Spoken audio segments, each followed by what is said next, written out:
Hi guys, I want to talk today about puppy playtime. There is a lot of misunderstanding around playtime with puppies.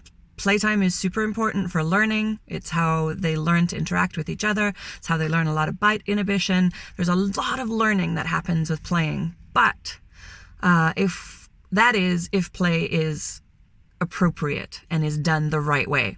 There are a lot, sorry, I moved my camera here. There are a lot of wrong ways to do it.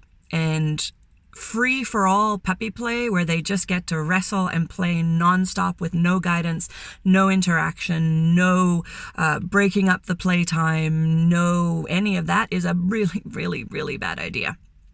If we're not teaching puppies how to play appropriately, how to take breaks before they get over-aroused, how to disengage and choose to do something else, we very often end up with puppies who end up way over-aroused and not able to contain themselves and are super little bitey machines and are unable to contain or work with or control the emotion that they're feeling because they're so amped up.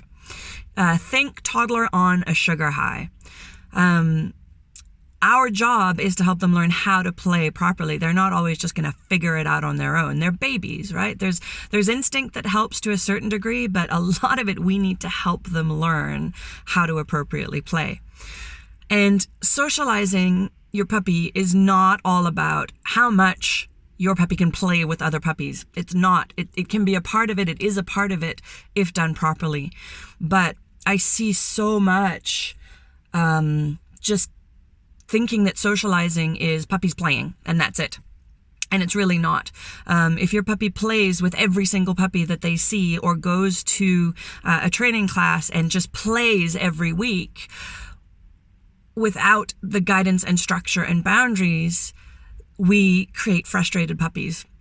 We can create frustrated puppies. We can create puppies who are frustrated around other dogs all the time.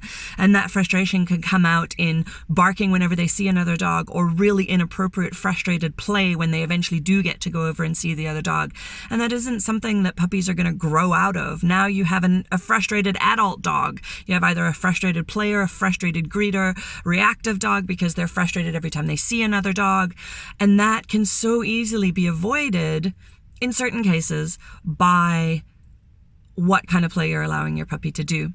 Also consider that different breeds of puppies have different play styles. And so let's take a border collie, for example, whose play style is generally to run in a big circle around the action and what's going on. And then let's take a boxer or any kind of bully breed puppy whose play style is physical, body slamming, full body contact play. Can you see how there may be a misunderstanding there between the two? If the boxer puppy runs up and body slams the border collie puppy, can you maybe see how the border collie would be like, dude, what the hell? This is not how we play.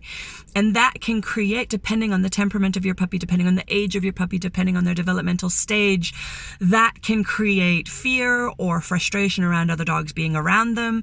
And we can often create more antisocial adult dogs by just allowing unsupervised, unstructured play.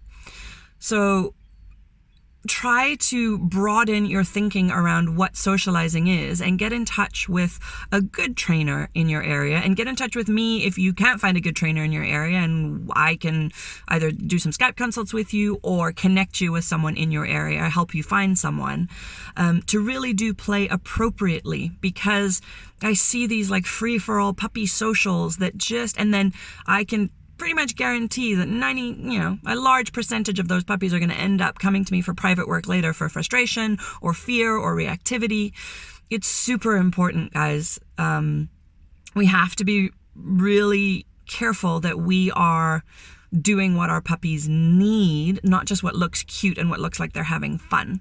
Okay, so free-for-all play sessions where there's no, I've said this before, I'm going to say it again, where there's no breaking up of the play, where there's no teaching you to read your puppy's body language, teaching you to be able to read what's actually going on and intervene if necessary, because we don't always need to intervene, but learning when you need to and how to do it in appropriate in an appropriate way is really important. And if you're not getting that, if you're just going somewhere and your puppies are, running around for an hour, that's not socializing. That's not proper socializing. And if your puppy is hiding under a chair while another puppy is trying to get at them and the person running the play session isn't doing anything, that's not proper socializing, right? I'm really wound up about this because I see the damage that gets done with inappropriate play. And I get it. Like, as a puppy person, you're trying to do the best for your puppy. Unless you hear information like this, you just do what you're told to, what you're told is good socializing. And so it's hard to navigate the waters and find out like what's actually appropriate and what's not. So, if your puppy's hiding under a chair and another puppy is bouncing all over them, that's not okay. If your puppy's trying to get away and they can't because there's nowhere to go and nobody's intervening, that's not okay. If your puppy is, snarking and snapping at the other puppies and there's no intervention there, that's not always okay. If you're being encouraged to just let your puppy play, just let them go, let them play, and, in an hour you'll go home, that's not okay. So yeah, get in touch if you need some help being connected with someone in your area, or if you want to learn what is appropriate and what is proper puppy socializing. All right, guys.